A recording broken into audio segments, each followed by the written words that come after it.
guys. Welcome to the First Responder Playbook. It's my pleasure to have Joshua Daniel with me tonight. He's the founder and president of Hero Games Charity and the founder and CEO of Counterculture Solutions. It's close to Friday, I'm sure.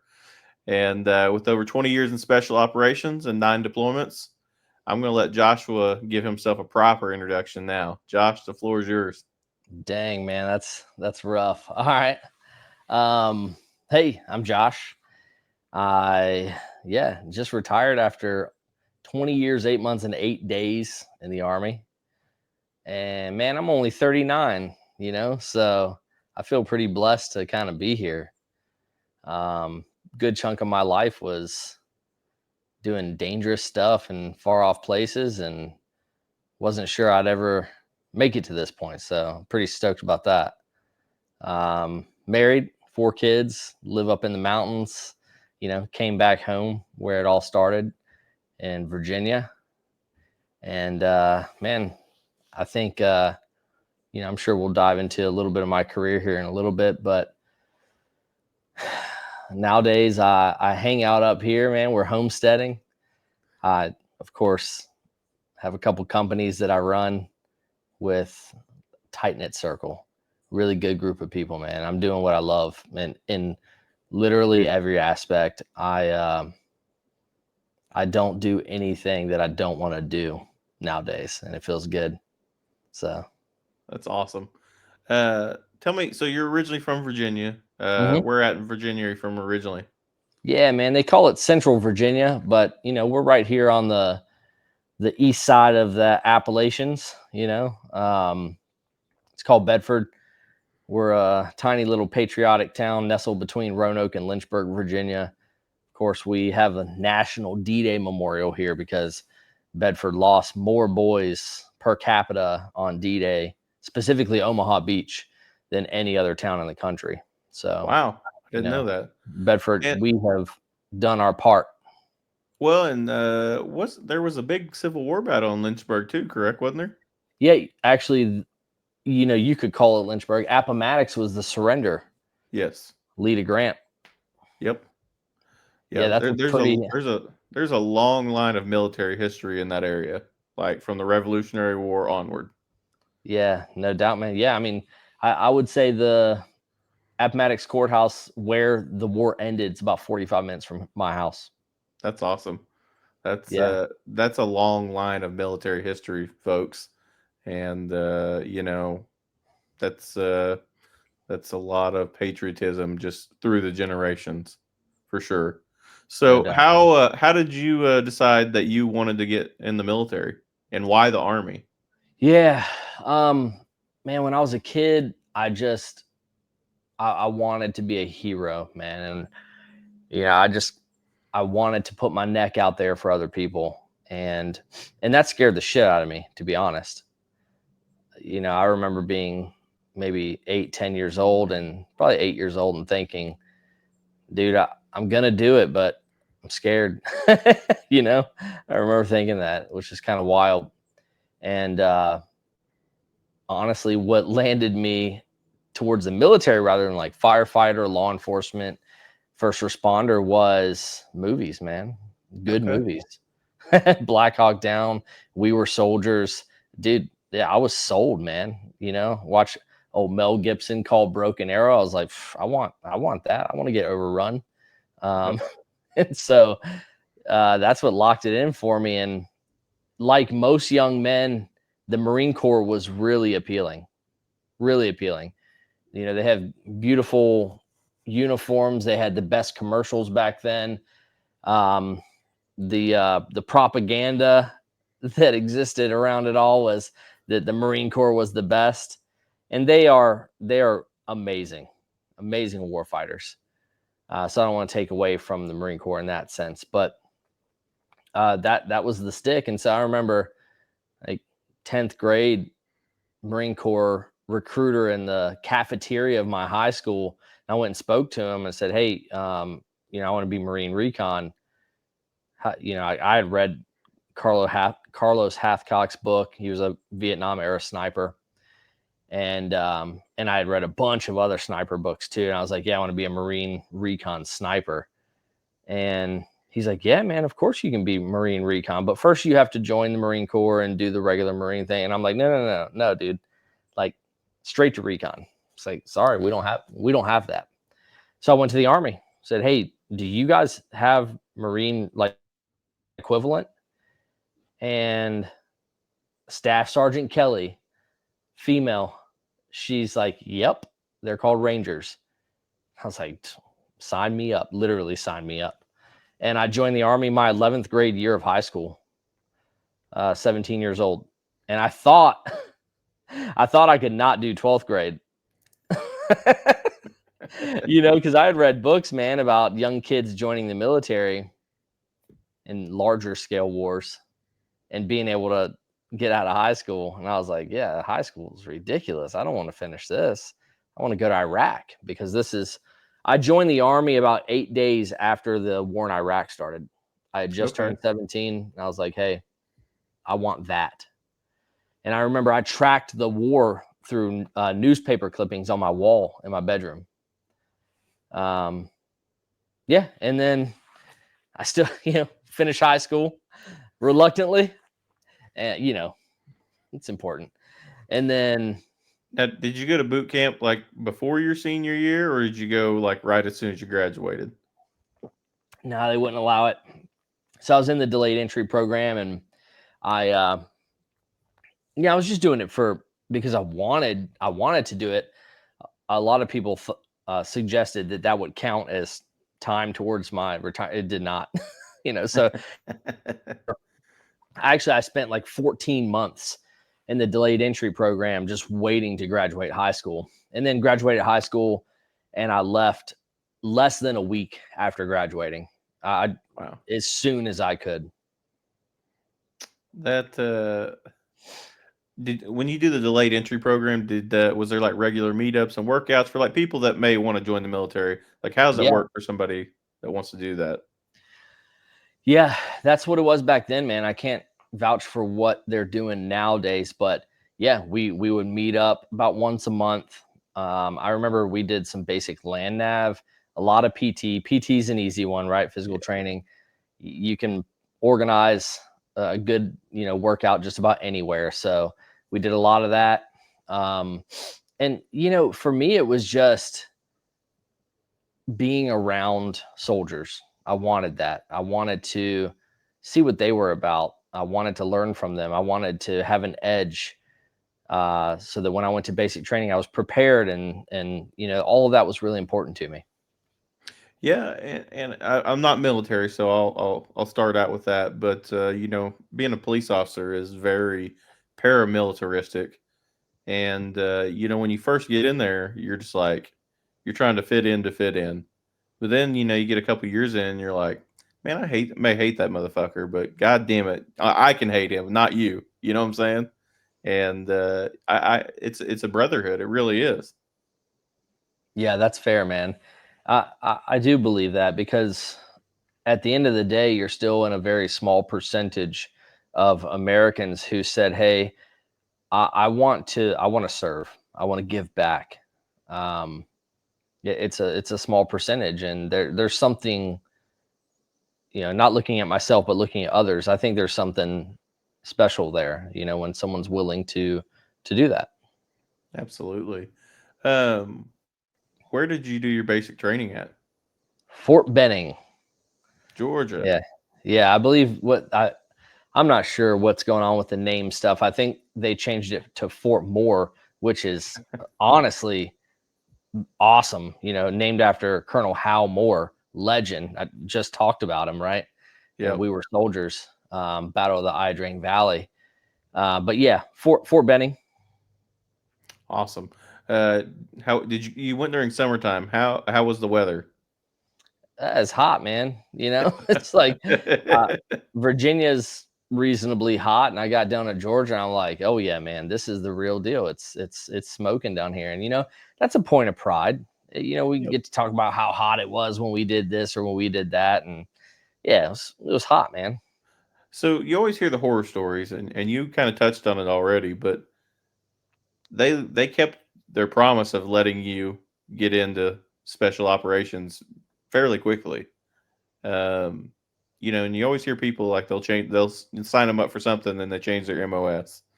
Um, do you felt like they were pretty up forward with you? Like, hey, like they kept their word on like letting you go that route pretty quickly?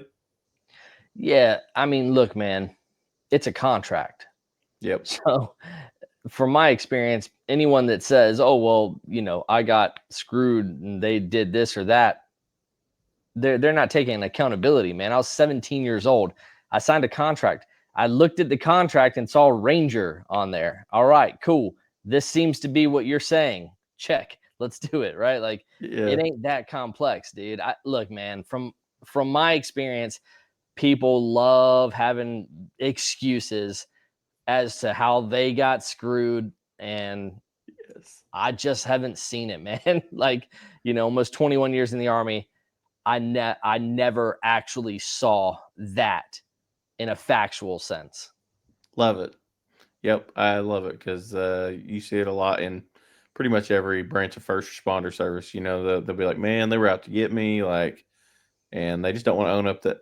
Maybe it was me, not them. Um, Tell me about going to Ranger School. Like, tell me, Yeah, tell me like the experience with that and for sure. how that went. So the first thing that you do in order to get into the Ranger Regiment is now called Ranger Assessment and Selection Program, RASP. When I went through, it was called the Ranger Indoctrination Program, RIP, and they changed that around 2010. So that's your first barrier, right? You go through basic training, then you go to airborne school, learn how to jump out of an airplane, and then you go to RIP. Again, this was 2004, so I'm not speaking on what it is now.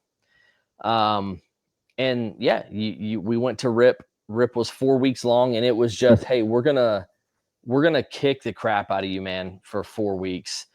And we started with over 300 dudes, and I'll never forget that we graduated 65, right? So it's Wow. it's just physically demanding, right? A lot of running, a lot of rucking, a lot of mind games, and just a lot of people quit. Yeah, I watched attention to detail, right? We're doing a layout prior to going out to a coal range, as they call it. And I watched dudes get dropped because they didn't have 2 watches. 2 watches is on the packing list. Well, we want individuals with a high level attention to detail. You have one opportunity to attend RIP and you forgot to pack a watch. Man, I must have packed my packing list 100 times. Why? Because that was not going to be the reason I didn't make it, right? So yeah, hey, it might be silly. We look at that, and we're like, oh, it's just a watch. It's like, okay, well, maybe 5 years from now, you're on the objective, and maybe it's just the initiator to the charge to blow the door, right? It's a problem. So yeah, made it through RIP. I graduated December 22nd, 2004. It was freezing, man. So Fort Benning also gets very cold. Um, yeah, and then I made my way to First Ranger Battalion. Now, you don't get a chance to go to Ranger school until yourself in the Ranger Regiment. For me, it was wartime, so I was in Iraq by August of that year. So I got Wow. to the battalion in January, and I was in Iraq in August, Baghdad, and that was quite an experience. But came back from Baghdad, and I had a very high PT score, so I was able to pass my peers in the what we call the Order of Merit list, OML.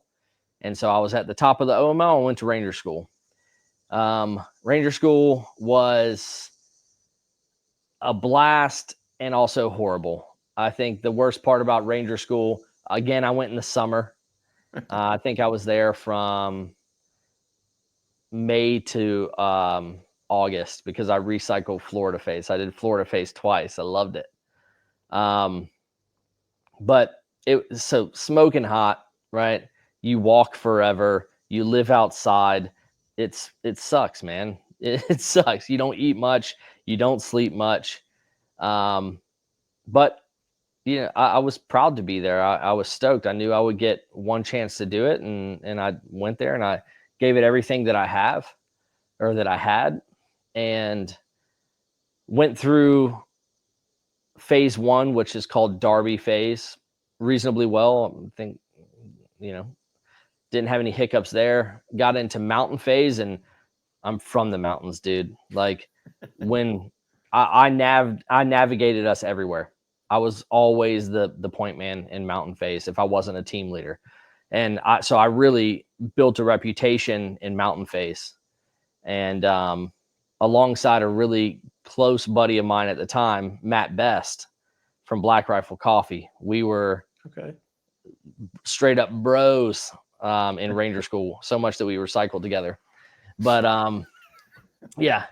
And then, so we crushed through mountain phase, get to Florida phase, and I recycled Florida, man. Just some bad decisions on patrols. I was 19 years old, dude, just doing my best. So I recycled Florida phase, which, the worst part about that was not doing Florida phase again, because I don't know, man. I knew the script, right? We're just going to do that again, but better. The worst part was that I had told my girlfriend at the time, who's now still my wife, it's like, listen, when I come back, I'm going to marry you. And that was the worst part, bro, was you get phone calls after, and she's expecting hey, I passed, I'll see you in 4 days. Now, hey, I failed, I'll see you in like 26 days or whatever it was. So yeah, man, did Florida phase again and came back, and I married her like 2 months later. I held up that promise. That's awesome. Where did they put you? Like once you got done, you finish school up, you get married. Did they give you some time off for marriage at least? I actually graduated Ranger School right in the middle of a deployment for the rest of the platoon. So they had deployed, and I came back from Ranger School, and the rear detachment commander was like, hey, man, we're not going to send you. It doesn't make sense to send you. These are short trips anyway. We're talking about 4-month trips. So like, we're going to send you, by the time you get there, you might have a month left. So he kept me back, which was really nice, man. I got to enjoy my new wife, get an apartment, get everything established, right in time to deploy again that would have been 2007, to deploy again in April. That's awesome. So you end up doing 9 deployments. Yeah.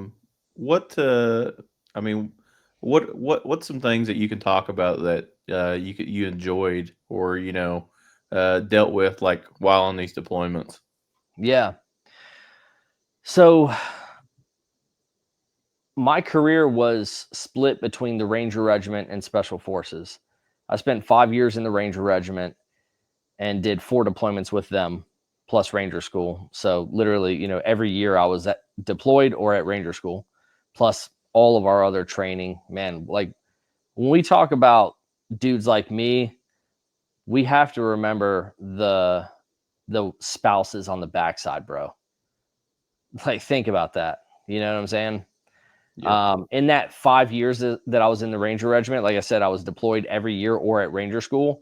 And I also had 2 kids during that time. Wow. So like, stud of a wife, man. She's amazing. Yep. But yeah, and then I went to Special Forces in 2010 and did another, I guess, 5 trips after that. So it's a lot, dude. It's a lot. Yep. I loved war fighting. It's what I was put here to do. That little boy that wanted to be a hero, I got to do the things that heroes do. You know what I'm saying? And that was my purpose on this earth, man. And I mean, I don't even know where to start with things, which deployment. Like, I don't know, man. I think that um having the opportunity to say goodbye to everything that you love, get in a bird, fly, way too far for way too long. open up the back of that ramp, walk out into the freezing air or the air so thick that you can't breathe, and go, okay, this is home for the next 4 months, 6 months. And then every single night, climb in the back of a truck, climb in the back of a helicopter, and go after the enemy, and then survive that, and then repeat that over and over and over. Dude, it is living life like one breath at a time, bro. One breath at a time. For 20 years, I thought that, okay, this is my last one. Not in the sense of like, hey, I'm going to hang it up, but like, I'm not coming back. Yeah. And that's stressful, man. And I'm open to talk about anything, by the way. I don't pull any punches. We can talk about, leadership experiences, whether that's dealing with leaders or me as a leader. We can talk about combat. I've been in lots and lots of gunfights and engagements over my combat deployments, and I mean close range engagements from dudes right off the end of my barrel, inside houses, wearing suicide vests. Like, I've had those opportunities. Also had the opportunity to deploy to some safer places as well. So I have 7 combat deployments and 2 non-combat deployments to Central and South America. So I've gone to El Salvador, which was a very cool deployment, getting to go down there and work with Salvadorans and, combat some of the issues that they were dealing with at the time, predominantly around MS-13. Yes. I've worked with Chileans and Colombians, Uruguayans, like lots of experience with Central and South America as well. I love that. I do want to touch on something though. In such a structured system that the military is, especially, I mean, it doesn't matter, I guess, really what your job is, but especially in special operations, you're in smaller groups for the most part, but you are always making very life or death decisions a lot of the time. And so, can you kind of touch on being a leader without the title? Yeah. Because a leader, let's be honest, whether you're corporal, sergeant, whatever your rank may be, that's great. But a lot of times that can just be a title, and the person without rank can be a leader without having that title. Can you kind of talk about that for a minute? Yeah. Leadership, first and foremost, is about presence. When you walk in a room, what does everyone feel? Yep. That is the number one element to leadership. And yeah, you can be in a formal leadership position, as I was at the end of my career, well, many times through my career, but especially at the end as a master sergeant in special forces, in charge of a special forces team. Yeah, you're the dude, right? Like, you are the man that the rest of those 11 look to and go, this is the dude. This, I was going to say platoon sergeant, but this is the team sergeant, right?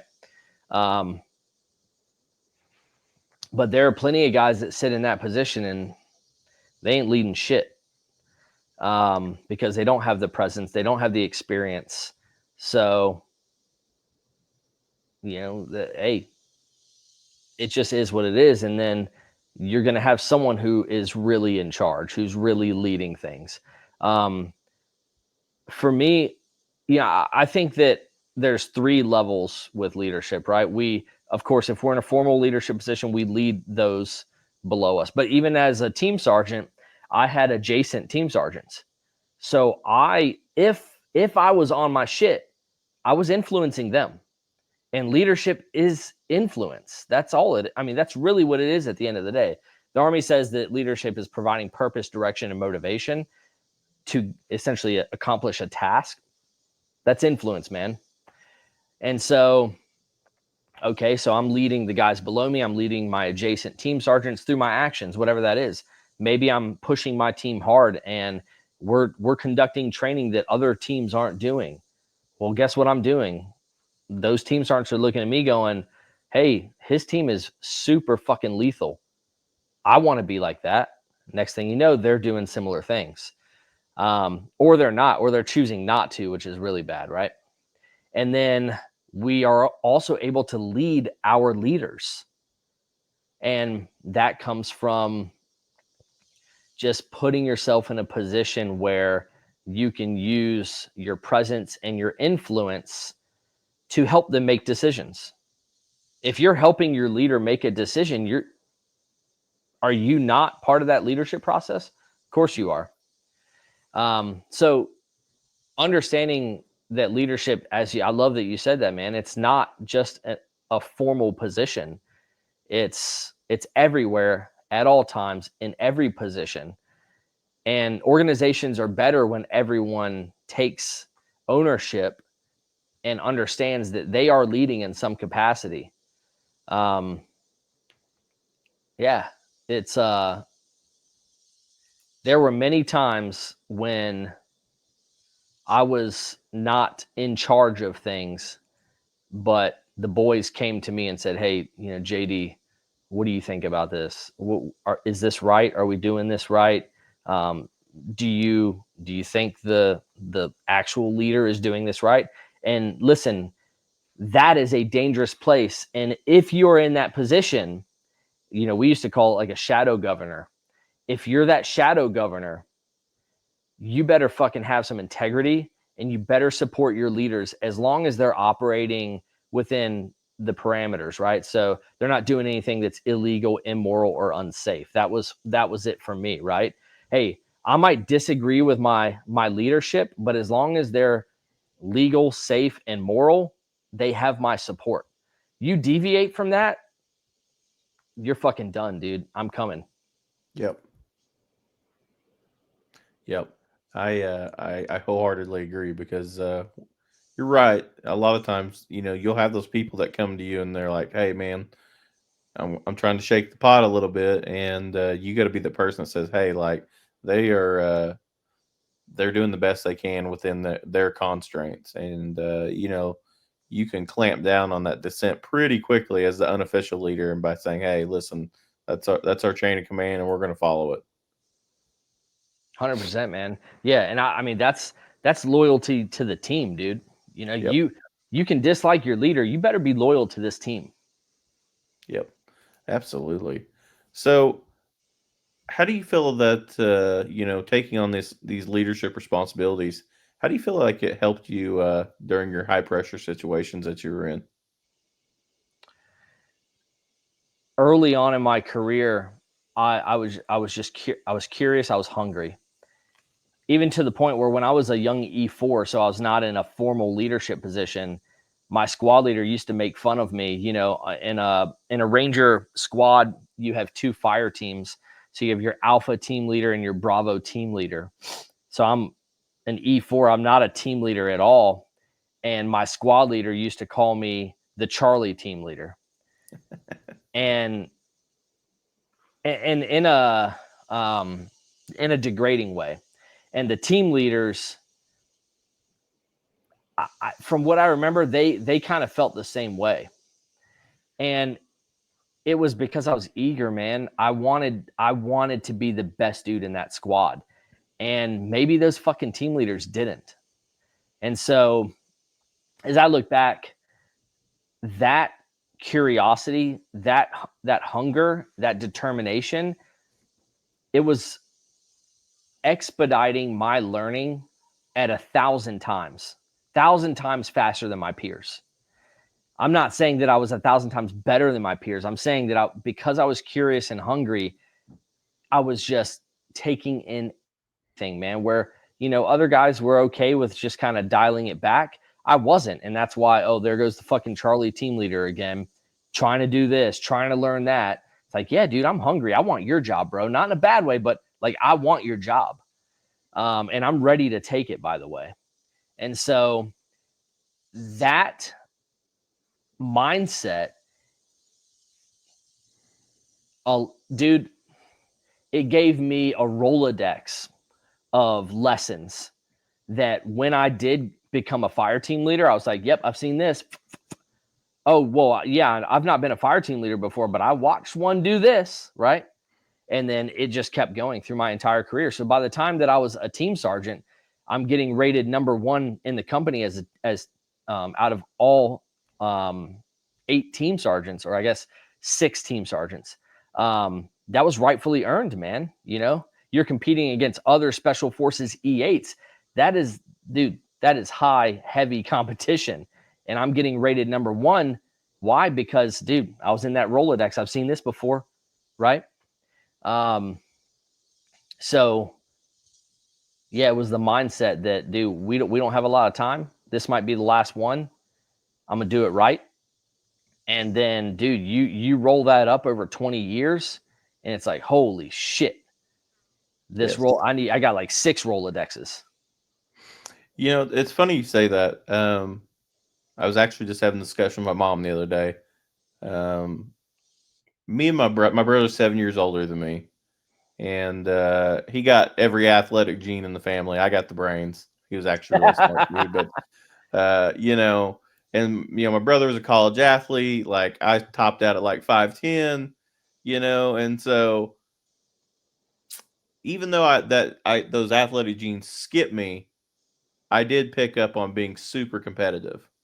And so it didn't matter if it was, reading a book or academic team or whatever it may be, playing Madden with the buddies, like I don't like losing.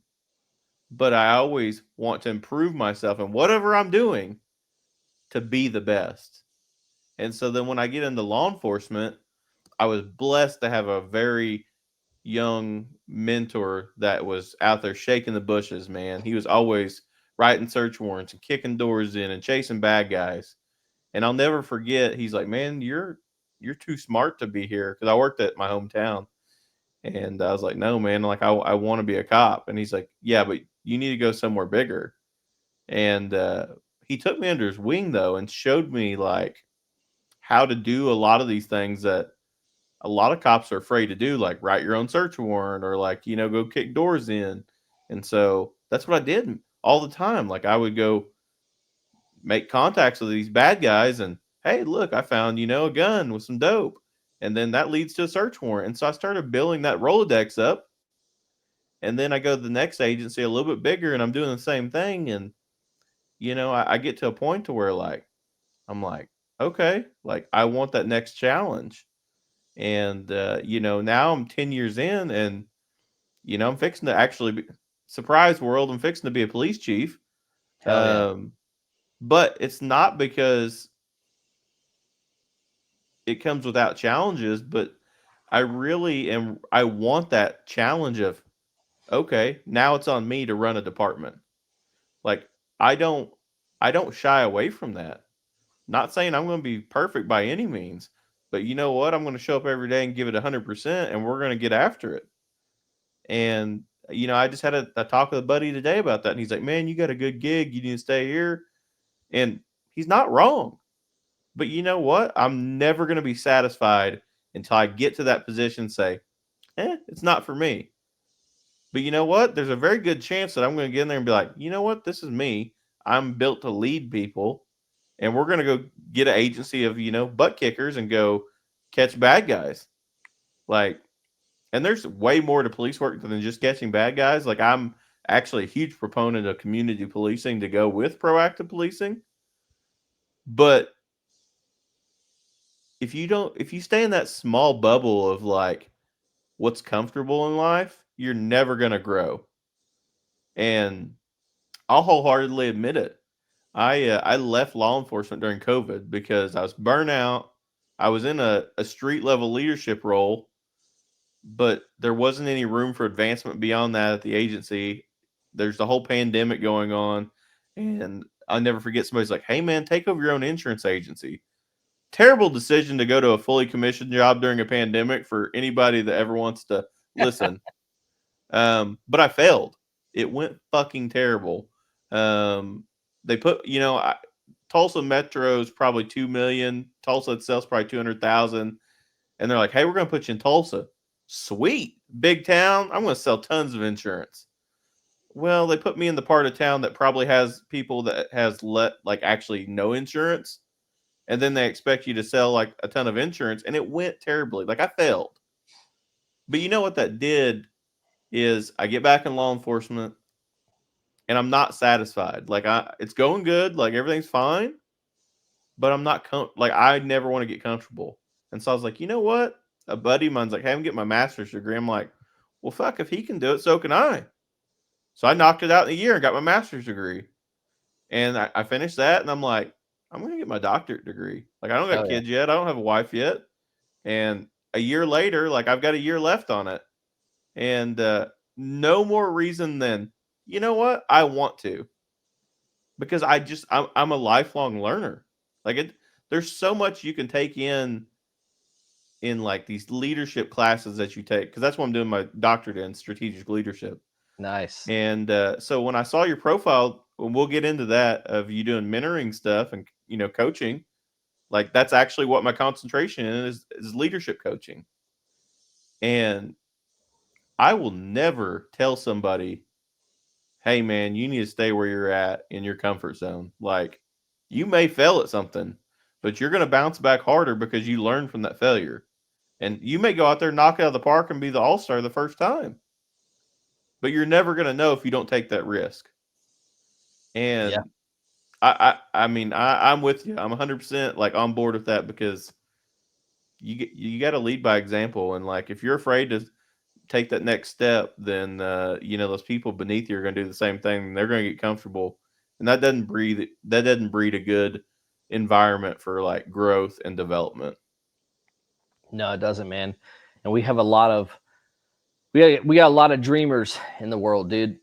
I don't know if it's a generational thing. I think each generation has a lot of similarities, but I'm really seeing a lot of dreamers, bro, and really the 20 to 30 range.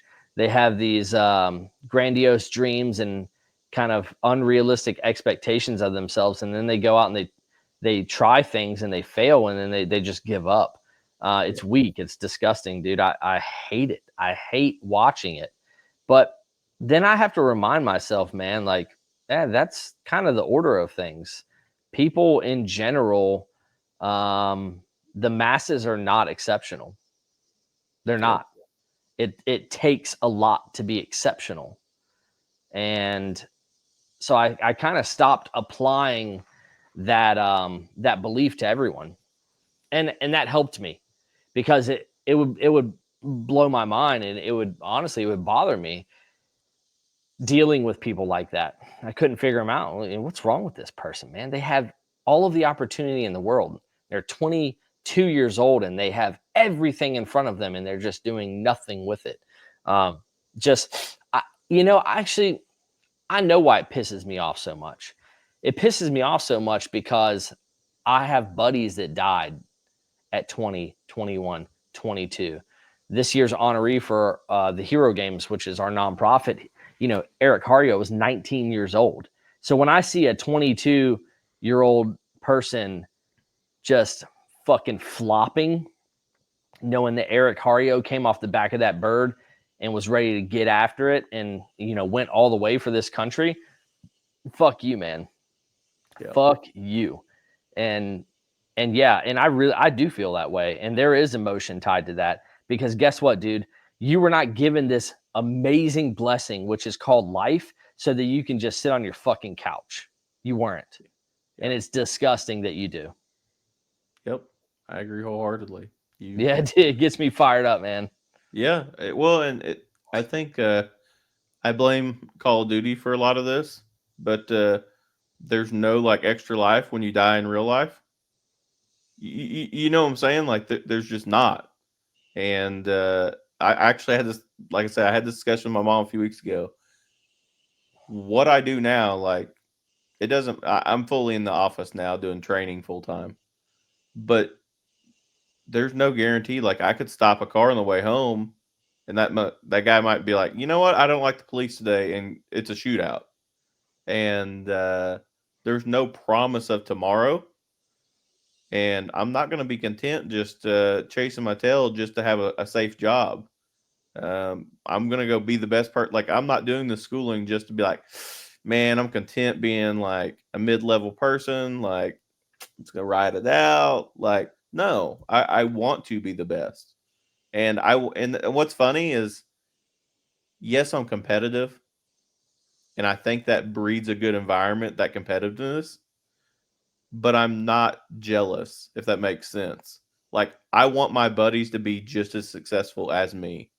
Like, my shift mates, the people in my shift, like, I want you to go do badass things. Like, if I go get a stolen car today, I want you to go get two and a gun. Like, I Yeah. want you to go out there and catch bad people and like treat these people like they're the best, in their worst times. Like, ma'am, your house just got broke into and your whole house got robbed. How can I help you? And I want them to go out there and shake them bushes, work these informants, work these pawn shops, and go get their stuff back, because that's what we do. We Yep. solve people's problems. And it's not like, hey, we got to be better than each other, but we got to be competitive to push each other. Right. Yeah, that's a great perspective, man. What you said there, as law enforcement officers, you solve people's problems, because that's not the general consensus about what law enforcement officers do. And I'm a huge supporter of law enforcement. I had a meeting with my sheriff today, actually, with the tactical team. Um, we're gonna be putting in some work together, and I can't wait to do that, dude. Right? Really, really stoked about that. But that's not the general consensus. I don't, it definitely ain't what's in the news, and I haven't heard it much out of law enforcement officers' mouths of, hey, we help you, we get you through your worst day, right? Like, most people's interaction with law enforcement officer is getting pulled over for speeding, um, and that's not a very friendly experience. I think No, community law enforcement's huge, dude. When I see my buddies, because I've got buddies around here in law enforcement, when we were at the gym the other day, because I coach at my brother's gym just for fun and to be part of what he's doing. Um, and look out in the parking lot, and one of my buddies, law enforcement officers, right behind a car, and I'm investigating a little bit, because I'm always, you know, back in my head being a hero, yes, like, okay, if this dude pulls on my boy, then I'm gonna support like this. And what's he doing? He's jump starting the person's car.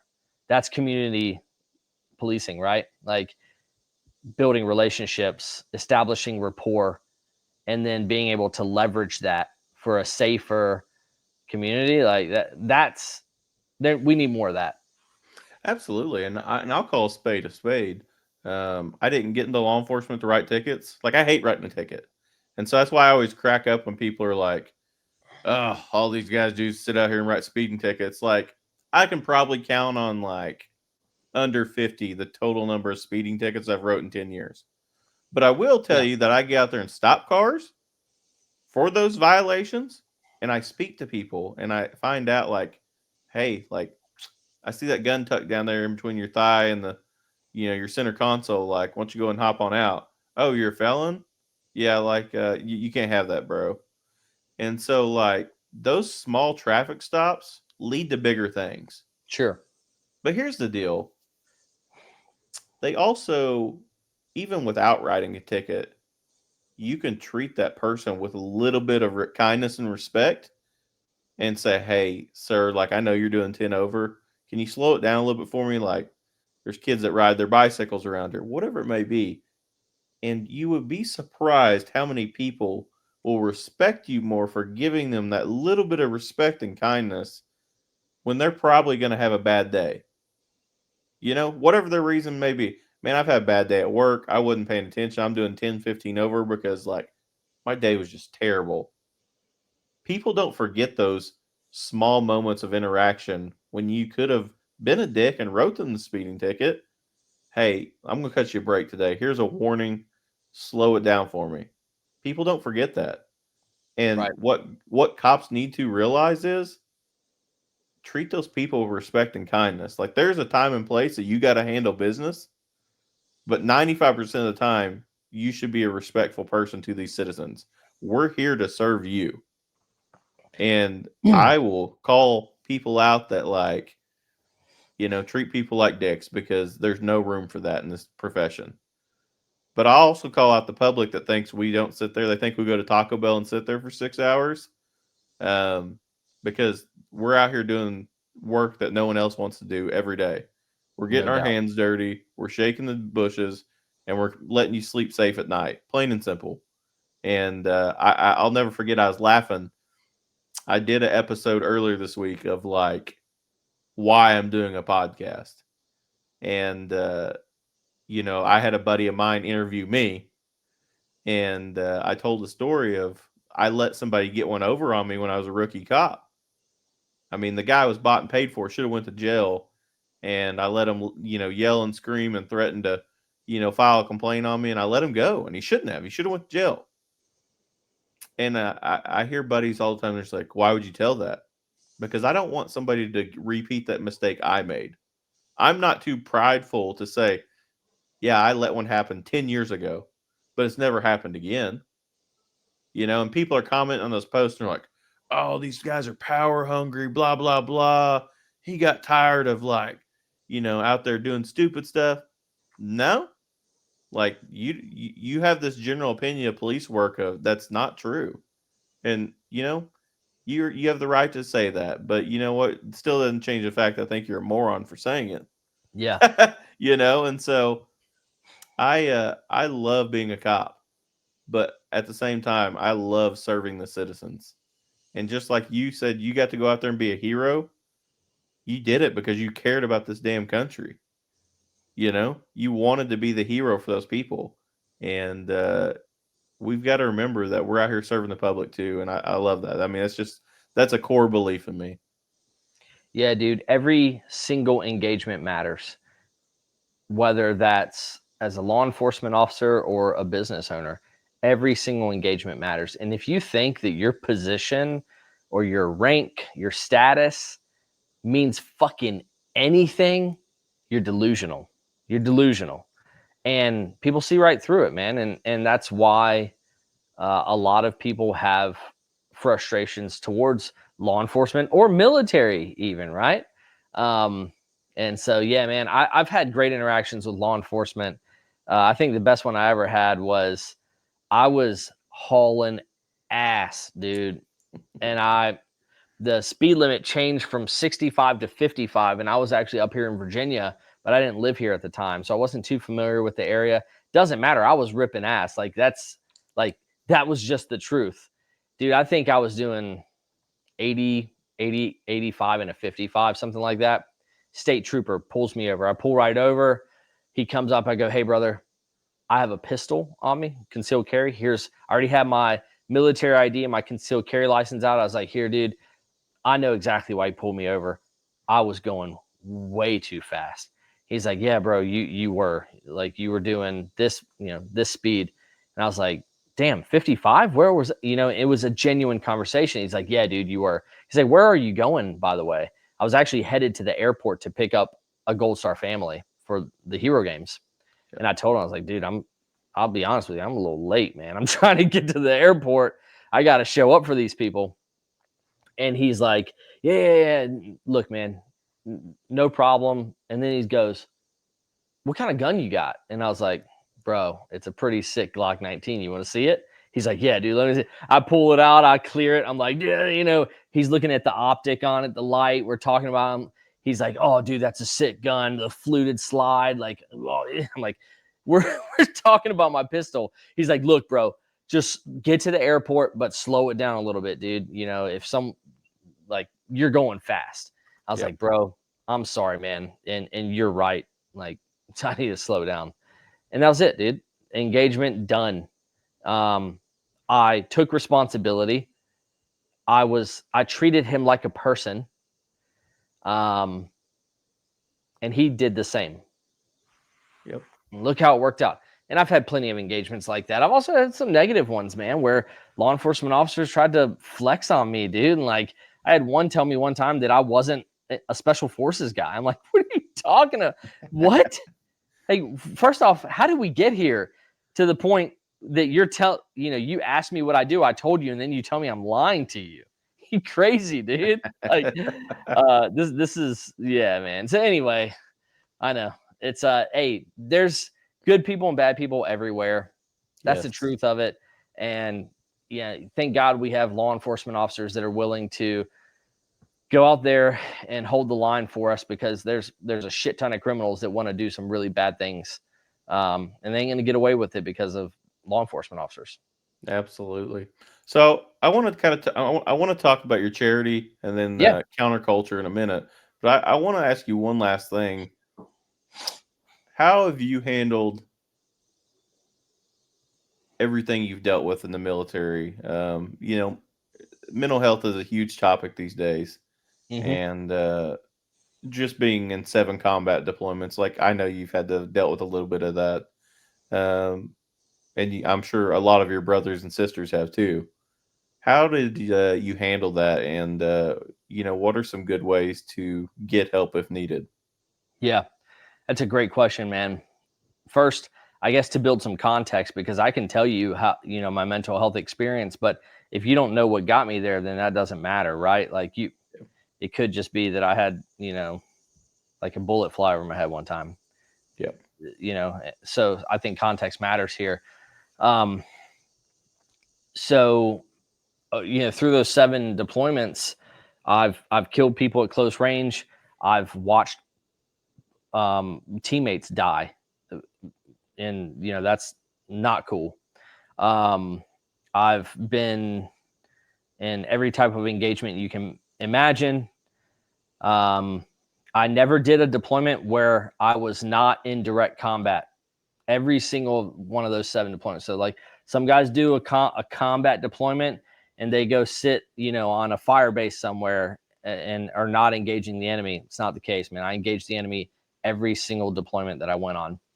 Um, I remember sitting in my dad's kitchen in like 2010 and telling him about some of my experiences up to that point. And I remember telling him, like, I don't understand PTSD. I don't know why guys have it. And I also don't know why people don't talk about these things. And then time passed. And around 2016, I was sitting in my team room. I'm a Green Beret at this point. Sitting in my team room, I'm on the computer, responding to some stupid email about ammo or something. And all of a sudden, I couldn't breathe. Just couldn't breathe. And I remember sitting there kind of looking around like, does anyone see me? What's going on? I can't breathe, man. I'm lightheaded. Oh man, what's happening? Like, my chest is tight. It's like, dude, I'm having a heart attack. So I got up, walked out of the room, got in my truck, drove up to the TMC, which was like 1 minute away from my team room, the Troop Medical Clinic. And in there, I'm like, hey, I think I'm having a cardiac event. And they immediately threw me on an EKG. Yep. And they're like, uh-oh, yeah, we got to get you to the hospital. I wasn't having a cardiac event, dude. I don't know why they rushed me to the hospital. Got to the hospital, they clear me. They did everything that is done. And they're like, hey, Panic attack. no, they didn't say that. They just said, hey, your heart is fine. If this happens again, don't hesitate to come in, because you never know, but your heart's healthy. I went home that night and I was convinced that I had a heart attack. I mean, I was convinced, man. My grandfather had his first heart attack in his 30s. And at the time I was 30 years old. Yeah. I was like, damn, I got a bad heart, Sarge. So I spent the next year doing every test you can imagine and believing that I was having heart issues. Stress tests. I was wearing, prescribed heart rate monitors from the hospital for weeks at a time, trying to figure out what's going on with this young man's heart. Nothing wrong with my heart, man. Nothing. It took me a year and a podcast to come to terms with the idea that I may be experiencing anxiety. So the podcast was another Green Beret talking about having a panic attack. And I was like, oh, wait a second. That's exactly what happened to me. Like, what? How? Why would I have a panic attack? I'm not panicking about anything. I'm not nervous. I'm not anxious. Like, life's good, man. I got a tough job, but like, I love it. You know, it's a good day to be a Green Beret. And but it clicked right there, dude. And I still struggle with it. And there were a lot of things that happened really over the next, I would say 5 years. It took me 5 years to come to terms with the whole anxiety thing. And then I started to develop mechanisms to deal with it. Dude, I had a panic attack 2 nights ago in my sleep. And I woke up. I took a big breath. I said, fuck no, I'm trying to sleep, dude. I'm trying to get some Z's, baby. And I laid back down and I was fucking done with it. And that's my new approach. I don't know why my body I still experience panic attacks. And just for those out there listening, a panic attack for me is simply that. I just out of nowhere can't breathe. I feel it center line of my chest. I just can't breathe, man. And so I get through it. And it ain't shit, dude. I've never been on meds for it ever. That's not, look, if you need meds, take meds. Personally, I've seen what meds do. I've never been on narcotics for pain, and I fucking live in pain.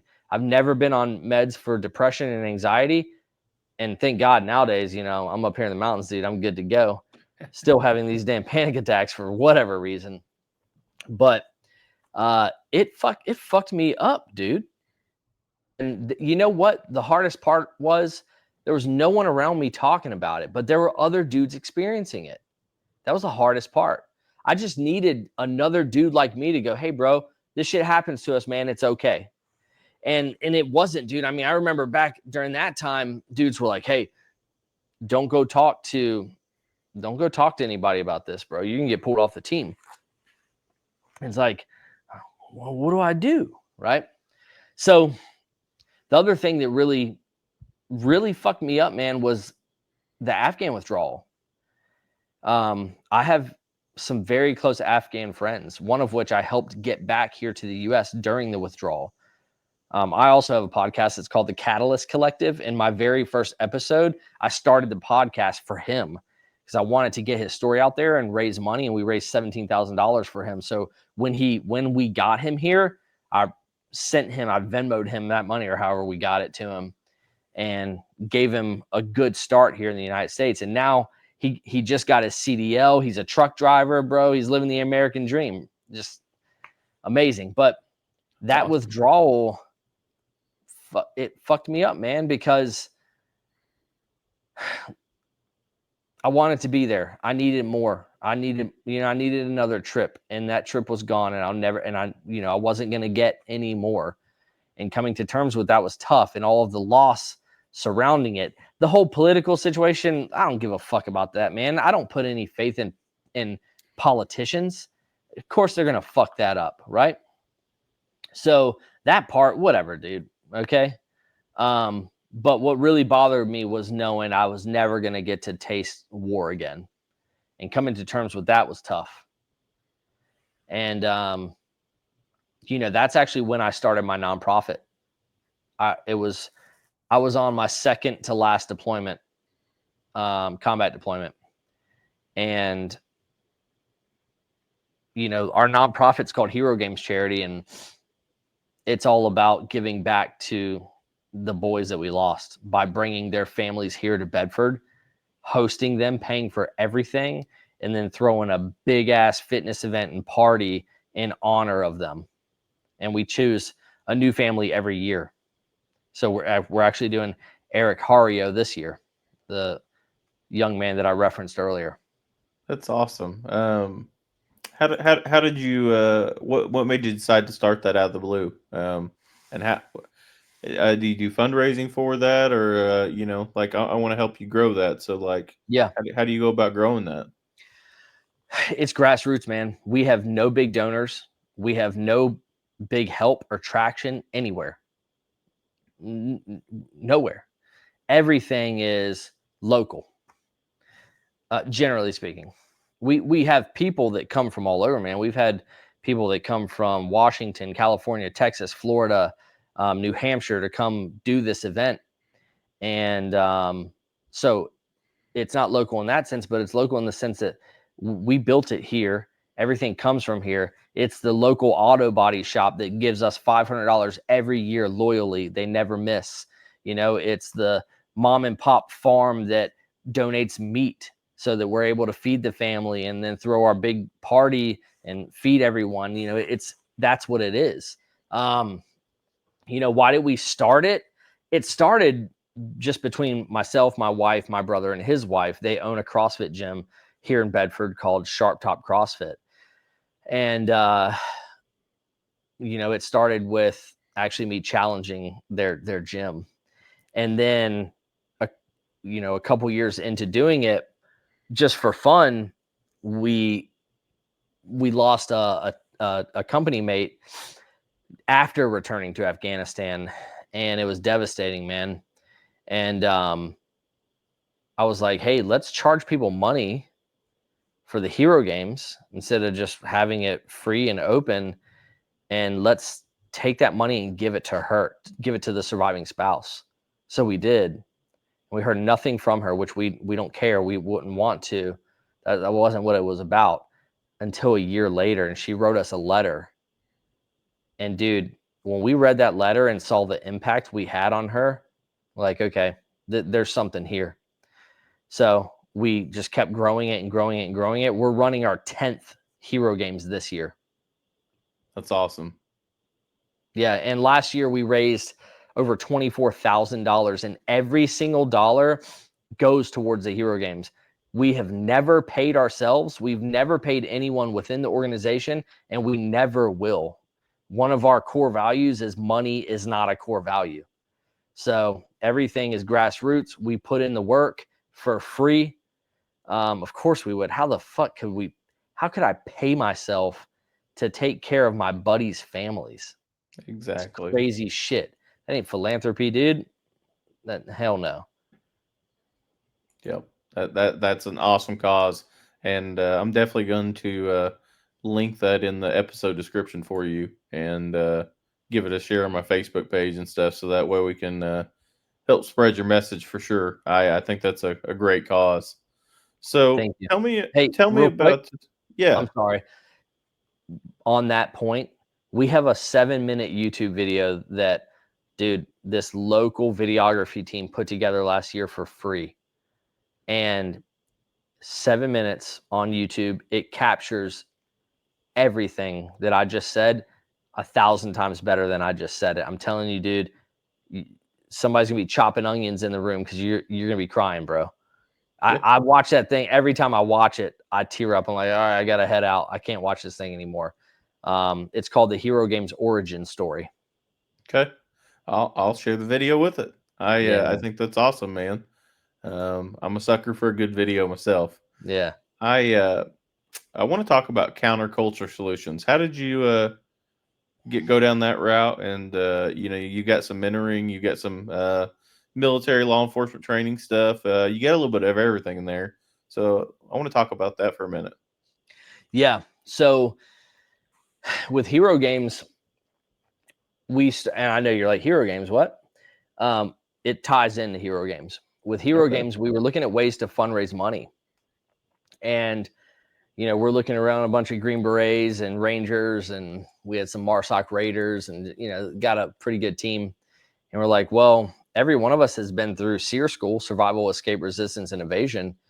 We can teach survival classes, and we can charge people money for them, and then take that money and use that to support hero games.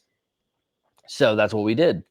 We started running survival courses, and we had a blast, bro. First off, it's bunch of the dudes, with our girls, our wives, and up in the mountains, and other people coming and paying for these courses. And dude, the camaraderie is amazing. And we started to realize that people weren't just coming to learn how to start a fire. They were coming for other reasons, man. More intrinsic reasons. They wanted community. They wanted mentoring. That, in fact, one of my current mentoring clients came to one of my survival courses 4 years ago. Wow. All right. Like, so it all ties together. And so at some point I said, hey, this is growing.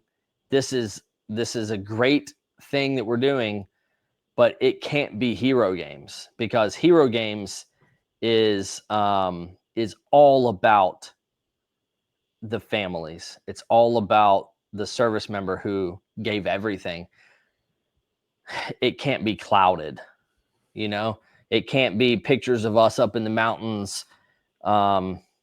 It just can't be. It can't be that, man. It's got to be about hero games. But I still wanted to do it. I still wanted to run these survival classes.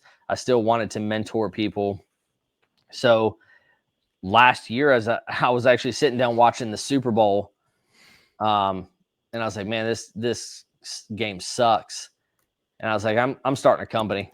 I pulled open my laptop and I started Counterculture during the Super Bowl. Formed my LLC right there on the internet. And the same guy that does all the graphic design for hero games, dude, literally all the same people that do everything for hero games, we all built Counterculture. And so it's the same team. It's the same team, dude. But Counterculture is for profit, right? So we just basically launched virtually last October, because I was still not retired yet. I didn't retire until March. So last October, we launched virtually. We started doing mentoring. We released a mindset ebook. Just got to get our name out there, some apparel, getting people repping the brand. And we started to kind of sensitize people to who we were. And then when I moved up here and finally, retired, we started to run courses. So we've run a violent encounter survival course, which is open to men and women, teaching you how to avoid violence, because that's really where you make your money, despite what all these kung fu experts are going to tell you. We've run a women-only course as well called Walk Without Fear. We're going to be doing more of all of these. We're about to run our first trek in the mountains, all men's trek, called The Weight We Carry, where it's just men in the mountains working through a simulated mountain rescue mission. But we have tons of skill development in there, mentoring, conversation, dude. It's sick. We run a purpose trek. So this is open to everyone, men and women, 16 and older, in the mountains, talking about, hey, why are we here? Why are you here? And that, dude, we've run I think 3 of those, and it's been amazing. So we do those courses and those treks. We mentor. And now we're starting to get involved with local law enforcement, which is, for me, I spent plenty of time in the government.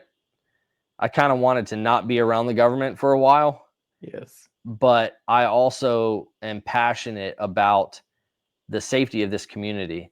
And if there's one thing that I can teach my local law enforcement and then back away, then dude, job's done, right? Like, good to go. I'm not trying to make a bunch of money off of them. Hey, is there something I can share with you? Because I'm a 20-year Green Beret Ranger. Like, hey, let's do it, right? And really, that's the bulk of our focus. I do speaking engagements too. I've got some of those lined up. I enjoy sharing my experiences. How could I not, man? Because guess what? Someone sharing their experience about panic attacks literally saved me, bro. So I want to help. I want to do that, right? So yeah, a lot of things, dude. A lot. It's funny you say that, because I actually I've had a panic attack myself before, and kind of like you said, I do all this stuff all the time, and I'm sitting at home playing. I'll never forget, it's playing NBA 2K, and I called my mom, and I'm like, I'm 32, and I'm having a heart attack. She's like, No, you're not. And I'm like, No, I really am. And like I called her, I was like, Hey, this is like, I was like, come pick me up, take me to the hospital, please. And like, I get there, and they run all. I knew all the nurses at the hospital because I take inmates up there to get checked out, and they're like, "What are you doing here?" And I'm like, "I think I'm having a heart attack." And they're like, Mm-hmm. and I'll never forget. The doctor came in and he says, "Hey, you ever had a panic attack before?" No. Why would I? And he's like, "Well, you did tonight." And I was just like, and it took a while of me working through it to get better, but it happened, and I don't want people to go through that. And so if there's a little bit of me that can help other people out and say, "This is what I went through. I don't want you to go through it." Talk about these things that I mean, it really is. It truly is like a dam. The things that a lot of us see in military, first responder world, you get to a point that dam's going to break whether you want it to or not. And you kind of got to get some of that stress out beforehand. Otherwise, it's going to break and it's not going to be pretty. And so I'm all about that, man. Um, I loved what you said. I'm actually working on my International Coaching Federation certification right now, and intrinsic versus extrinsic values. I pick up on nerdy words, man, and I love that because I might tell you that my extrinsic value is, I love going to work every day to be a cop. That's cool. But my intrinsic value is I love going to work every day to help people. And in my current role, I love going to work and helping officers get better with training. Those are a little bit different if when people realize that. Like, Oh yeah, it's yeah. cool to be, and when you're wanting to help people, you really have to get in those intrinsic values of why. And I love that you recognize that and are able to reach into those with these different events because here's the deal, those people that show up to those events, those are the ones that want the help. Mm-hmm. They're the ones that want to get better. And I give you a wholehearted respect for that because I don't want to call it a market because I know that's not your main goal, but like there's No. a space out there to help people. And whether it's you on the military side or me on the first responder side, hell, that's why I got the damn podcast. Like I want to get these stories out here to help people, whether it's training, whether it's real life stuff that's happened, whether it's leadership topics on, like, I just interviewed a guy the other day that was I think he was the president of like Sony International, and he was like, "Man, I don't know how I'm gonna fit in on a first responder podcast." And I said, "Hey, you definitely will because I want to hear your leadership stories." Yeah. And I said, and he's like, "Well, yeah, now that you say that, like, I can talk about that." And I said, "Exactly. That's gonna translate over, man. The first responder playbook's just a title, but those ideas behind it, that's what people want to hear." And I love what you're doing, man. Yeah. So if I can help out in any way to help share your message, I'm here for you. Yeah. So Thank you, bro. I want to touch on one last thing because I know we've kind of ran long, and I want you to enjoy your time off. Um, the podcast, man. Let's talk Yeah. about your podcast. Oh, yeah. It's called the Catalyst Collective. It's the voice of our three organizations. So Sharp Top CrossFit, which is the genesis of all of it, right? It's my brother and his wife's gym, Johnny and Ariel Hammonds here in Bedford, Virginia. Um, my wife and my brother and Ariel, like they're my best friends, and my kids, they're my best friends. So, we do everything together. I coach at their gym. We are all four board members, the only board members of Hero Games Charity. We're also four of the six founders of Counterculture. Um, so the Catalyst Collective is the voice for those three organizations. Um, Look, man, I don't put any pressure on the podcast, right? There's no, hey, I'm trying to hit these numbers. I'm trying to get this many episodes out. It's a it's a forum. It's a way for us. It's the voice, right? So how it started is the essence of the podcast, which was, again, helping my Afghan friend get here, right? And using that podcast as a way to spread that message, raise money. I would say this with that, on that same note, excuse me, the same kind of thread is the Gold Star family's story. So every Hero Games, we pull the Gold Star family in, and, well, at least since we started the podcast, and we go, hey, tell us your story, tell us your son's story, your husband's story, whatever.